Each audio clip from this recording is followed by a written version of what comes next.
Okay, chicos y chicas. All right, we're ready to start up here for tomorrow's lesson. And just so you know, we're getting ready to start to determine our own goals for what we want to be able to accomplish as an individual student in Spanish. And we're going to review a little bit of it, what's on the ACTFL Proficiency Guidelines, because we're actually going to be creating a SMART goal, which means specific, measurable, attainable, realistic, and time-bound, in class tomorrow. So what we'll be doing, these right here are going to give you some ideas of what the proficiency guidelines are, and basically overall what you have to do to actually reach a certain goal and so forth. Okay, these right here are what you see in front of you are the actual proficiency, the ACTFL Proficiency Guidelines. Excuse me. They're created by the American Council on the Teaching of Foreign Languages, and that's the national body of people who actually, it's all foreign language teachers, and they get together and see what's realistic and so forth, and what's age appropriate. And they measure the proficiency guidelines. If you want to go to their website, you can actually see more about them here. This right here is their website at actfl.org, and it has some good stuff on it too. But still, going back to those proficiency guidelines, these are national standards, and the state of Kentucky has adopted those too, so it's not just me saying it, it's not just someone else saying it, but it's actually nationally recognized guidelines. This tells about the guidelines. You can read this on your own time. But what we're going to focus on, though, in Spanish 2A and 2B, these basically going to give you an idea of what we're going to be looking for. Just so you know, you'll probably never get to distinguish. That's something like if you have a PhD from a Spanish-speaking country, or if you're from there and you really do it totally different. That's kind of like a diplomat, kind of like a like a distinguished individual in that perspective. It's very, very hard to get to that, so don't worry about that. What we're going to focus more so in Spanish 2A and 2B will be more along the lines of intermediate. Okay, and it says here, students at the intermediate level are distinguished primarily by their ability to create with the language when talking about familiar topics related to their daily life. They're able to recombine learned material in order to express personal meaning. Intermediate level speakers can ask simple questions and handle a straightforward survival situation. They produce sentence level language ranging from discrete sentences to strings of sentences, typically in the present time. Intermediate level speakers are understood by interlocutors who are accustomed to dealing with non-native speakers of the language. Okay, so when you have your little quiz tomorrow, you'll get to learn a little about that, and that might be a question you have.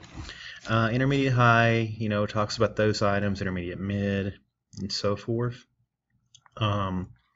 Intermediate low is probably what we'll be shooting for. And one little side note too, these are the actual proficiency guidelines. So if you were to actually be assessed on your proficiency, this is what the assessor would actually rate you as. Whereas in class, we're going to be using the similar guidelines, but it'll be based on performance. So the same concepts, just what can you do at that present moment in time on that on like an assessment you prepared or something. Then on proficiency, what will you be at the end of the school year? Okay, so intermediate low, speakers at the intermediate low sublevel are able to handle successfully a limited number of uncomplicated communicative tasks by creating with the language in straightforward social situations. Conversation is restricted to some of the concrete exchanges and predictable topics necessary for survival in the target language culture.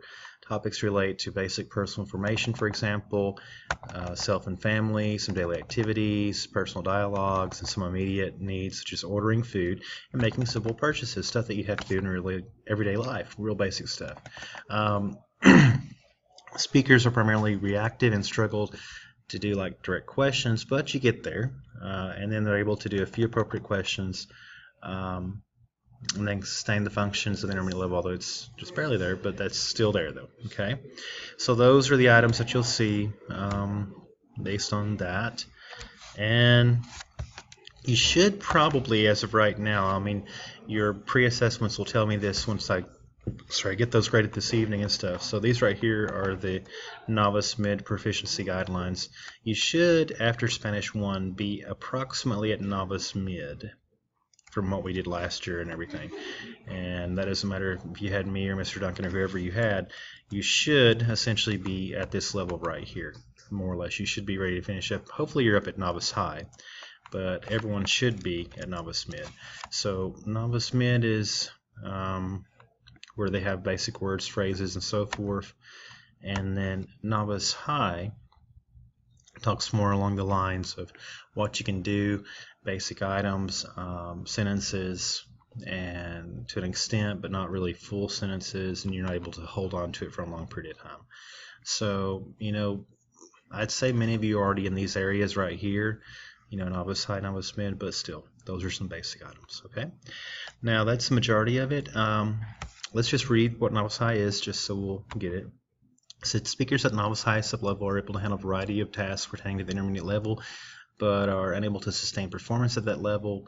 They're able to manage successfully a number of uncomplicated communicative tasks in straightforward social situations, conversations restricted to a few of the predictable topics necessary for survival in the target language, such as basic personal information, basic objects, and a limited number of activities, preferences, and intermediate needs. Respond to simple, direct questions, requests for formulation. They are also able to ask a few formulaic questions. And then Novice Mid, on the other hand, is this one here. It says, speaker at the Novice Mid sublevel communicate minimally by a number of isolated words and phrases, limited by particular context in which the language has been learned. When responding to direct questions that may sound like 2 or 3 words at a time or give an occasional stock answer, they pause frequently as they search for simple vocabulary, attempt to recycle their own and the interlocutor's words. Novice Mid speakers may be understood with difficulty even by sympathetic listeners accustomed to dealing with non-natives. When called on to handle topics, perform functions associated with the intermediate level, they frequently resort to repetition, words from the native language, or silence. So, and if you're there at that level right now, don't worry about it. That's still okay. We're wanting you to go higher, but after this course, you should be way beyond Novice Mid or around Novice Mid and going up to intermediate low at that point. All right, and hopefully we'll get you at least by the end of 2 classes of Spanish 2, that you should be at least past novice and into the intermediate low category. All right, well, that's what we're focused on right now. All right, chicos y chicas, so take good notes about what I just had. You can replay this as many times as you want to, and then tomorrow we'll let you work in groups and actually set your own personal, specific, measurable, attainable, realistic, and time-bound goal, which is referred to as a SMART goal, S-M-A-R-T, and we'll be working on that in class tomorrow, and the next day I think we'll be ready to jump into our first unit for Spanish 2. So, gracias y felicidades. Hasta pronto.